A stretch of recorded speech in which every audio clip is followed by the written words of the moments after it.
कर्मों का भोग कैसे भोगते हैं। हर दिन एक भिखारी दरवाजे के पास आकर भीख मांगता था और घर का मालिक हमेशा घर के बाहर आते ही उसे देखकर फिर जाया करता। कई बार उसके लिए गालियां भी बकता। वो कहता, तू जिंदा ही क्यों है, पूरी जिंदगी ऐसे ही भीख मांगेगा क्या, धरती का बोझ क्यों बना बैठा है। और कभी कभी उस भिखारी को गुस्से में वह धक्का भी मार दिया करता। इतना कुछ हो जाने के बावजूद भिखारी के मुंह से सिर्फ यही निकलता कि भगवान भगवान तुम्हारे पापों को माफ करे। एक बार सेठ को धंधे में बड़ा नुकसान होने की खबर मिली। सेठ बहुत परेशान था कि तभी उसके दरवाजे पर वही भिखारी आया। गुस्से में अपना आपा खोते हुए सेठ ने उस भिखारी को पत्थर दे मारा। पत्थर लगने के कारण भिखारी का सर फूट गया और उसके सर से खून बहने लगा।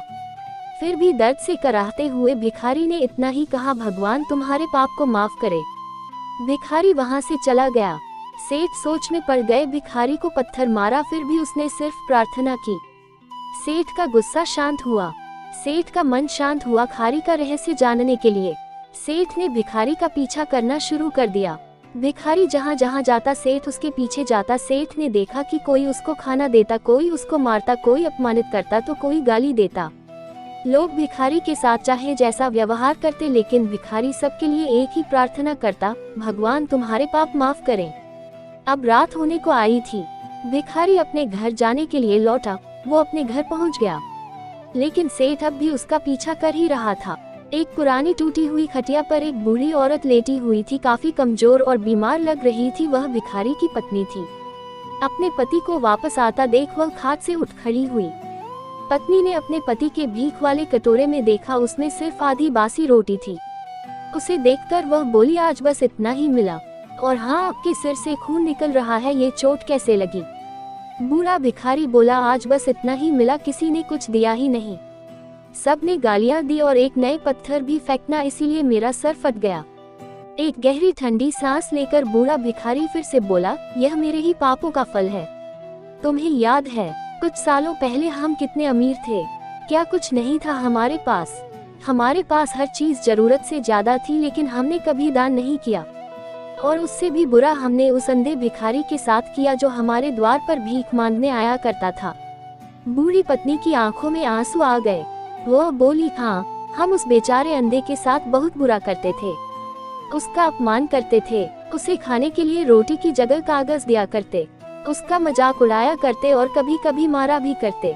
मैंने कभी उसको रास्ता नहीं दिखाए। एक बार मैंने उसके मुंह पर मिट्टी भी फेंकी थी और वह हमेशा दुखी होकर यही कहता कि भगवान तुम्हें तुम्हारे किए की सजा देगा, भगवान तुम्हारे पापों की सजा जरूर देगा।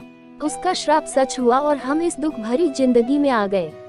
भिखारी बोला, हाँ, उसका श्राप सच हुआ, इसलिए मैं किसी को बददुआ नहीं देता। चाहे कोई मेरे साथ कैसा भी बर्ताव करे, मैं हमेशा उसके लिए प्रार्थना करता हूँ। मैं नहीं चाहता कि कोई भी हमारे जैसे जिंदगी का अनुभव करे, किसी को भी हमारे जैसे दुखों का सामना करना पड़े। वो नहीं जानते कि वह कितना बड़ा पाप कर रहे हैं, इसलिए अनजाने में हुए पाप की ऐसी सजा किसी को भी मिले, मैं नहीं चाहता। सेठ वहीं पर छुपकर यह सारी बातें सुन रहा था। अब उसे सब कुछ समझ में आ गया था।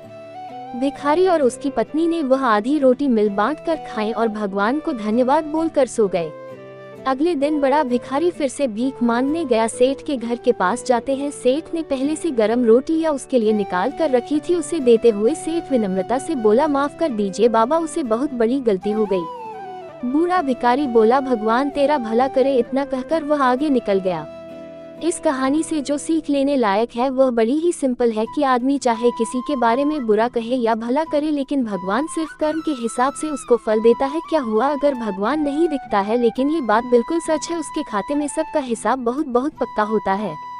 इसलिए जब किसी के लिए कुछ भी करो तो अच्छा ही करो। अगर कहानी पसंद आए तो चैनल को सब्सक्राइब, वीडियो को लाइक करें। Thanks for watching.